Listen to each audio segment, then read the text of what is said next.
profissional de comunicação precisa, primeiro, entender qual é o seu papel social.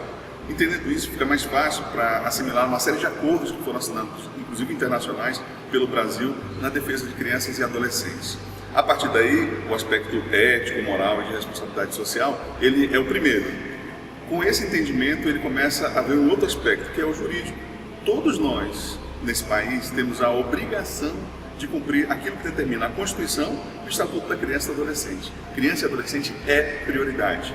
Não porque eu quero, não porque o veículo que eu trabalho quer, mas porque a sociedade quer e porque o país assinou diversos tratados, mesmo que não tivesse assinado, deveria ser assim, mas nós temos marcos regulatórios que determinam a nossa atividade profissional, seja ela em qual área for, não necessariamente na comunicação, estabelecendo como prioridade criança e adolescente.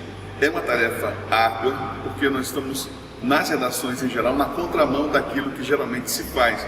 A criança e adolescente é um tema marginalizado, assim como mulher, índio, quilombola.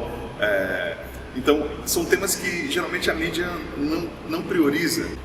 Entendendo o que é prioridade criança e adolescente, diversos são os temas que podem ser abordados. Aliás, todo e qualquer tema pode ser abordado, saúde, economia, educação, entendendo essa prioridade. Basta você pesquisar, levantar informações, ter sensibilidade para trabalhar o tema e, acima de tudo, perceber a necessidade urgente de pautar essas informações. Em uma emissora pública, eu tive experiência na Rádio Universidade FM, na TV Assembleia, e a emissora pública mais ainda tem o dever de contribuir para que essa informação ela seja qualificada, para que essa informação forme a opinião de uma forma responsável e que essa emissora incorpore isso como uma necessidade básica. A partir desse entendimento, fica muito mais fácil pautar, editar e fazer reportagens sobre esse tema. É possível a imprensa atuar também como fiscalizadora desse processo todo, já que a legislação, a norma jurídica estabelece esses direitos, é papel da imprensa, é dever da imprensa também contribuir nessa fiscalização e contribuir para que a sociedade fiscalize, seja através de diversos mecanismos de controle social, como por exemplo os próprios conselhos e a ação direta do cidadão.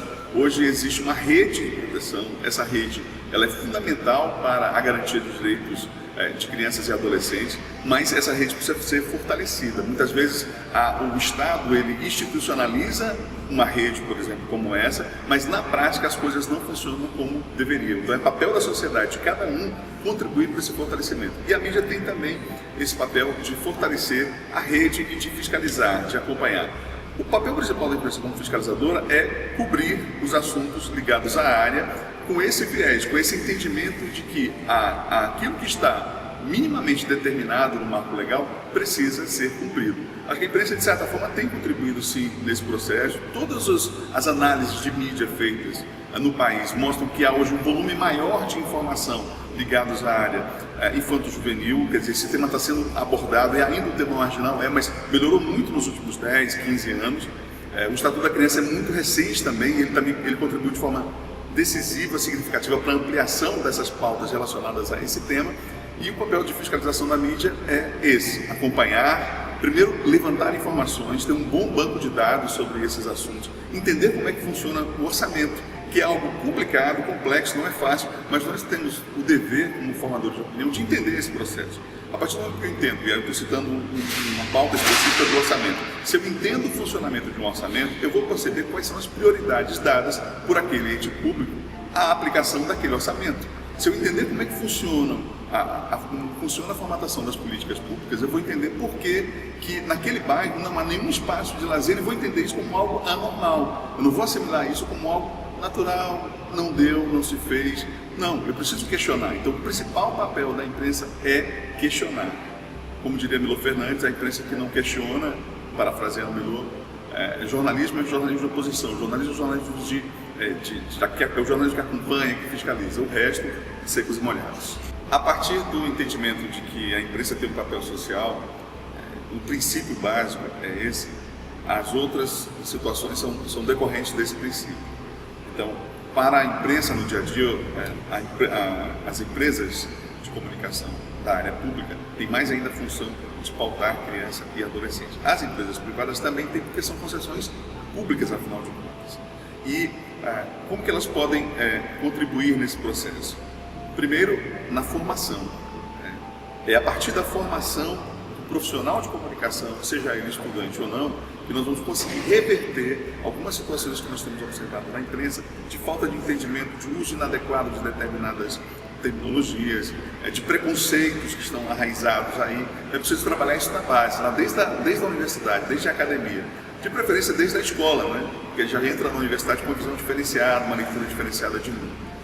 Na pauta do dia a dia, é preciso reverter essa lógica, entendendo que a sociedade muda, a sociedade mudou. Então, os jornais que nós vimos há 20, 30 anos, era muito comum na universidade que você exprimia o jornal e saía sangue, né? Esses jornais eles ganham cada vez menos espaço, porque a sociedade vai evoluindo. E é a partir dessa evolução e da cobrança da sociedade que eu entendo que a mídia vai ser transformada.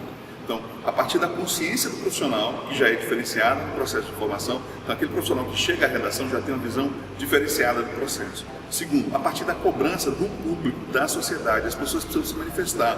Quando você vê uma matéria que incorre em erros e revitimiza, inclusive, crianças e adolescentes, você tem que denunciar aos órgãos e fazer a reclamação diretamente ao veículo de comunicação também. É assim que você, cidadão, vai estar contribuindo para uma mídia que cumpra o seu papel social, como eu falei, e que tenha mais responsabilidade na abordagem desses temas. Aos veículos de comunicação, muitos já perceberam hoje no mundo inteiro que é preciso fazer uma cobertura diferenciada em relação à atividade jornalística. E existem sim alguns sinais de que a mídia tem pesquisado mais, tem conseguido fazer um trabalho relevante socialmente e interessante do ponto de vista da audiência, que é o que todo veículo quer, a partir desse entendimento do seu papel social. E, acima de tudo, a credibilidade é a moeda de maior valor de qualquer veículo de comunicação, seja ele público ou privado. À medida que você faz um trabalho que não condiz com a realidade, que não contribui no crescimento, quando você faz uma pauta nessa área infanto-juvenil, que você não agrega valor, você não contribui, você percebe nessa construção uma deficiência, e o público percebe isso. Então, a tendência é que nós tenhamos pautas cada vez, eu sou um otimista, entendo que cada vez mais nós vamos ter pautas qualificadas em relação a essa cobertura, porque o público tem mudado, a próprio avanço da tecnologia, as redes sociais têm permitido hoje uma cobertura paralela à cobertura midiática, e à medida que você falta com a verdade, à medida que você não leva as informações ao cidadão como deveria, você naturalmente o processo de seleção vai sendo feito e essas mídias tradicionais vão ficando em segundo plano. Aliás, as pesquisas mostram uma queda vertiginosa na audiência das mídias tradicionais hoje no mundo inteiro. Isso não é por acaso.